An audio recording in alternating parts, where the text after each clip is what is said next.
All right, today we're diving into Nidec, the global manufacturing giant. They just dropped their latest quarterly results with a massive number, but it came with an even bigger asterisk. So let's figure out what that asterisk is all about. So here it is.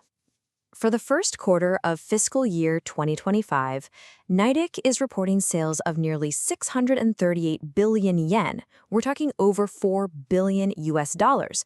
I mean, it's a huge figure from a huge company. It just screams health and success. But, that's not quite the whole story. Because there's a catch. And it's a big one. Every single number we're going to talk about today is preliminary. They're not the final audited figures. And that one little fact, it changes everything. It turns what should be a standard earnings report into, well, a bit of a corporate mystery. So what is going on here? Let's break down exactly why these financials basically come with a big warning label attached. Okay, so it's kind of like a procedural domino effect. There's an investigation going on into trade and customs issues at one of their subsidiaries. Because of that, they can't officially close the books on last year. And, well, accounting rules are pretty strict. If last year isn't final, then this new quarter can't be either. The whole thing is just stuck in a holding pattern. And you can tell this is no small thing. Nidec actually issued a formal apology. That's a really clear signal that the company is taking this delay, and whatever is behind that investigation, very, very seriously. So even with the official delay, Nidec decided to release these preliminary figures, or sokuhochi as they're called. They wanted to give investors at least a snapshot of how things are going.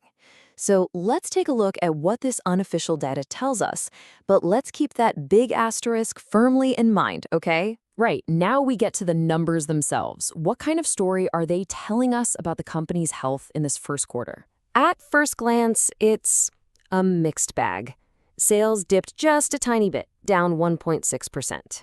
At the same time, operating profit, the money they make from their actual day-to-day business, it actually went up by 2.3%. But here's the kicker, the bottom line, net profit.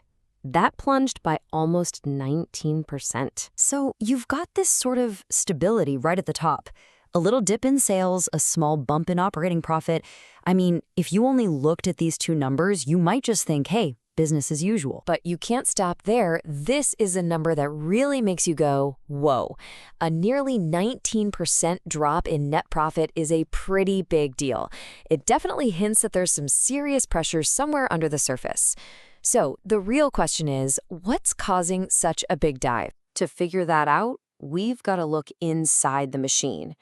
We need to see how each of Nidec's different business groups is actually performing. And man, Nidec is a diverse company. Their biggest moneymaker at over 41% of all their sales is the appliance, commercial, and industrial division. Think motors for your air conditioner or washing machine. After that comes automotive at almost 26%, and then their original bread and butter, precision small motors, at nearly 19%. This segment is just massive. It's the company's bedrock, It's a steady, high-volume business that really drives the biggest chunk of Nidec's revenue. But the real bright spot here might just be the automotive segment. Historically, this has been a tough area for Nidec, but now it's showing signs of life. After a huge restructuring, it actually posted an operating profit of 5.1 billion yen this quarter. That's a great signal that their turnaround plan is finally starting to work. And let's not forget where they started, these tiny, precise motors. This segment is an absolute profit powerhouse, pulling in 17.1 billion yen in operating profit.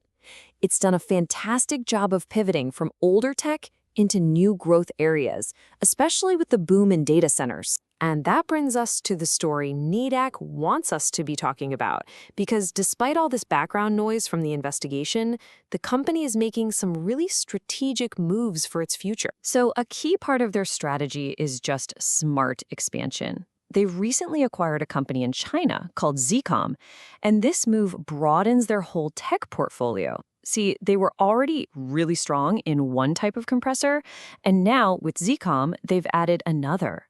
This one move opens up brand new markets for them in air conditioning and heat pumps. It's a classic, smart, strategic play. And of course, they're jumping on one of the biggest trends on the entire planet, AI. All those massive data centers that power artificial intelligence, they generate an incredible amount of heat. So the industry is shifting away from old-school air cooling to much more effective liquid cooling. And guess what? Nidec is developing the water cooling modules to meet that new demand.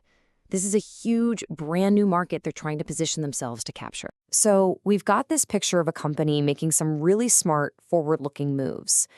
But we have to come back to where we started. We have to come back to that asterisk that's just hanging over everything. So what does preliminary really mean for an investor here? It means these numbers are absolutely not set in stone.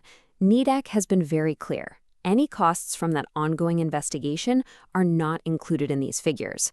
So if that probe ends up leading to fines or having to make back payments, it could force the company to add new costs and revise these numbers, and probably not in a good way. In short, Nidec is putting forward this narrative of resilience. They're telling us they're navigating a tricky financial picture while making smart buys and betting big on the future with things like AI. It's a really compelling story, you know? A legacy giant adapting to a whole new world. And that leaves us with the final big unresolved question. All of this progress, all this strategy, it's all being told with unofficial numbers. That asterisk is still there. And until that investigation is over and the final audited report comes out, we can only wonder. Is the story Nidec is telling today the same one that will ultimately be told tomorrow?